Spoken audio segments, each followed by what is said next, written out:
Hello everyone, Lisa Haverly here, Nature Superhero Network, and I'm here to talk about what is a framework, right? I had a question. What is a framework? And I tell you, there's so many words out there that have different meanings, right? I mean, I think we see this even in the OT world where I can see people now kind of taking on the semantics of different words and what it means and how it shows up and how does it translate to what we do in intervention or even understanding. So let's talk about framework and what that might mean, because it's a great question. And I remember when I was trying to figure out what it is that I am developing, okay? Is it an approach? Is it a framework? Is it a guide? You know, what is it? And I landed on framework because versus like an approach. Yes, I bring in all the things that I have done in the last 10 years that have been successful. So I do focus on certain pieces within this framework as far as from an intervention or thought or concept that I have discovered to be key to nature-based work, okay? What I have left out, though, is the prescription of it, that it has to look this certain way, okay? And so you might be thinking, well, you know, why didn't you do that? Well, I think there's a few different reasons, okay? So a framework offers space, okay? It might be a container for you, but in the container, that's empty. And why is that? Well, because within that empty space is where you are going to bring in your creativity and fill up that container with your nature-based programming, okay? So I have given you a container of evidence, a theory to support you, a holistic approach that draws from our, breadth of occupational therapy, scope of practice, but it's the container. The container then is empty for you, because I feel strongly that nature-based therapy doesn't have to look a certain way, but it can look similar. I mean, depending on if your interests are the same or you have similar passions. So it's not that it can't look the same, but it doesn't have to. Okay, so hopefully that gives you some understanding. I think the other point that I want to make is this: the reason that it's a container versus a prescription, right? Or that it has to kind of be this approach or this way. And it's this: number one, we live in all different parts of the world.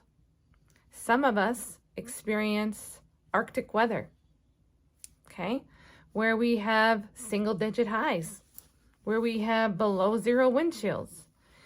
And some of us live in more moderate climates where it's easy to do nature-based work year-round.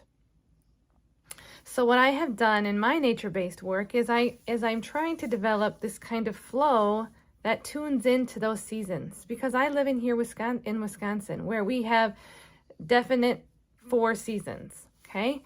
And we've had a beautiful January, right, where I do very little group work because I think it's going to be too cold, which that was definitely the case last January, where we had several days that were below zero highs, very, very cold.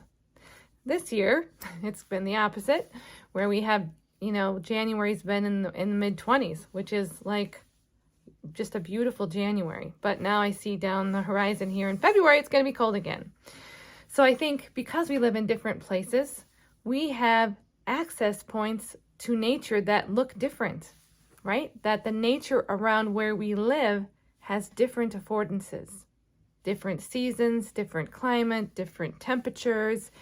And so a part of our programming that we need to think about and work with nature, okay? And if nothing else, have backup plans, right? If in the event that the conditions are really maybe perhaps dangerous, right? When we think of wind chills that are minus 40 below, I mean, that's dangerous cold, okay? okay? And I'm all for the notion of it's not about bad weather, it's about having the right gear.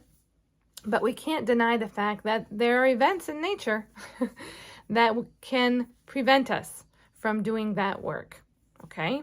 I mean, depending on where you might have poor air, right? Decreased air quality. You might have hurricanes.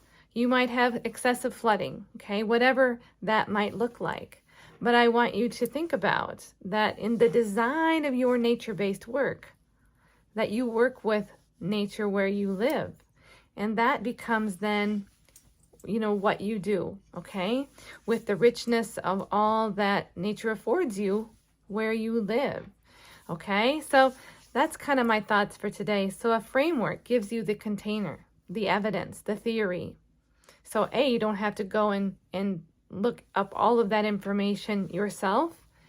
And then, and when I say evidence, I'm pulling from occupational therapy, I'm pulling from other fields of study to give you kind of a holistic lens of what it can look like, okay?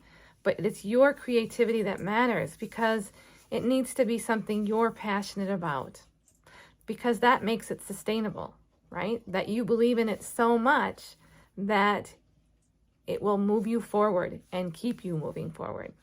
All right, so this is getting long, so those are my thoughts. Would love any comments, and feel free to subscribe if you like the information on this YouTube channel. That would be awesome.